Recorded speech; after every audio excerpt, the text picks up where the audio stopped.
क्षितिज भाग 2 के दूसरे पाठ राम लक्ष्मण परशुराम संवाद से ये 5वीं चौपाई। प्रसंग परशुराम जी के क्रोधपूर्ण वाणी का जवाब लक्ष्मण जी अपनी व्यंग्योक्तियों के माध्यम से दे रहे हैं और उनके क्रोध को बढ़ा रहे हैं। इससे पहले के चौपाई में हमने पढ़ा कि किस प्रकार से लक्ष्मण जी परशुराम जी से कहते हैं कि जो वीर होता है वह अब शब्दों का प्रयोग नहीं करता है बल्कि अपनी ताकत अपनी शक्ति का प्रदर्शन वह युद्ध क्षेत्र में करता है। ऐसी अपने मुंह से अपनी तारीफ तो कायर लोग करते हैं। इसी व्यंग को बढ़ाते हुए लक्ष्मण जी आगे कह रहे हैं, तुम तो काल हाँक जनु लावा बार बार मोहि लागी बुलावा। लक्ष्मण जी कहते हैं कि आप तो ऐसा लग रहा है कि बार बार मेरे काल को कालवश का प्रयोग करते हैं ना, कि तुम काल के वश में हो, ये बालक काल के वश में है, यह काल कलवित हो जाएगा। तो ऐसी बातें सुन के लक्ष्मण जी कहते हैं कि आप बार बार हाँक के, जैसे हाँक के नहीं पशुओं को बुलाया जाता है, उसी प्रकार से आप यमराज को हाँक के बुला रहे हैं और उसको बुला के तुम तो काल हाँक जनुलावा बार बार मोहि लागी बुलावा, और मुझे बार बार बुला रहे हैं। तब लक्ष्मण जी के इस व्यंग को सुनकर परशुराम जी का क्रोध और बढ़ जाता है। सुनत लखन के वचन कठोरा, लक्ष्मण जी का ये क्रोधपूर्ण वचन सुनकर परस सुधार धरो, उन्होंने अपने फरसे को सुधारा यानी सीधा किया, हाथ में लिया। और तब परशुराम जी क्रोधपूर्ण वाणी में बोलते हैं कि अब जनि देई दोष मोहि लोगु। अब जनी, जनी मतलब जैसे कि यहाँ पे नहीं के अर्थ में, अब मुझे दोष लोग मत दीजिएगा। अब जनी, अब यानी अब मुझे देई दोष मोहि लोगु, अब कोई मुझे दोष नहीं देगा। कटुवादी बालक वध जोगी, और ये जो कटु वचन बोलने वाला बालक है ये वध के ही योग्य है। बाल बिलो की बहुत मैं बाचा, बच्चा जानकर मैंने इसे बहुत बचाया। अब यह मर निहार भा साचा, अब यह निश्चित रूप से मरने के योग्य हो गया है, यानी अब इसको कोई नहीं बचा सकता, यह निश्चित रूप से इसकी मृत्यु आ गई है। कहें कि वह बच्चा जान के मैंने इसे बहुत बचाया, लेकिन अब ये मरने के ही आ गया है, तो मतलब कह रहे हैं कि यह सच में अब ये मरने के रास्ते पर आ गया, साचा यानी सच में।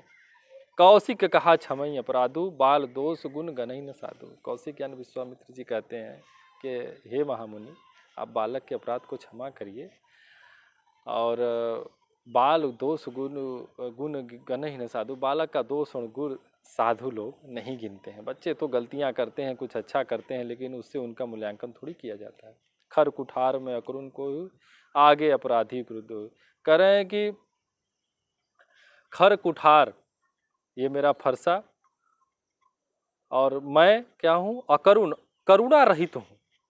ये मेरा जो फरसा तो ये तो खरा है ही, मैं भी क्या हूँ करुणा रहित हूँ, और कोही यानी क्रोधी हूँ। मैं करुणा रहित और क्रोधी हूँ, आगे अपराधी को, और ऊपर से क्या है ये अपराधी क्या है, गुरुद्रोही। अब यहाँ गुरुद्रोही शब्द का प्रयोग कैसे हुआ है, क्योंकि भगवान शिव परशुराम जी के गुरु थे, और उन्हीं भगवान शिव का धनुष तोड़ने का आरोप जो परशुराम जी को अंदाज लग रहा है कि लक्ष्मण ने तोड़ा है, क्योंकि यही ऐसा बोल रहा है, तो ये गुरु का द्रोही है। उतर देत छोड़ो बिनु मारे, केवल कौशिकशील तुम्हारे। यह और उतर देत, उतर मतलब उत्तर, जवाब, ये इतना मुझे मेरे बातों का जवाब दे रहा है, फिर भी मैंने इसे बिना मारे छोड़ दिया। किस वजह से? केवल कौशिकशील तुम्हारे, केवल आपके स्वभाव के चलते, आपकी विनम्रता के चलते ही मैंने इसे छोड़ दिया। न त यही काटी कुठार कठोरे, गुरे ही उरिन होते हूँ सम थोड़े। नहीं तो इस कठोर कुठार से, इस फरसे से मैं इसे तुरंत ही काट डालता, और गुरु ही उरिन होते ही सम, और गुरु ऋण से मैं थोड़े में ही उरिन हो जाता। बच्चों, ऋण कितने प्रकार के होते हैं?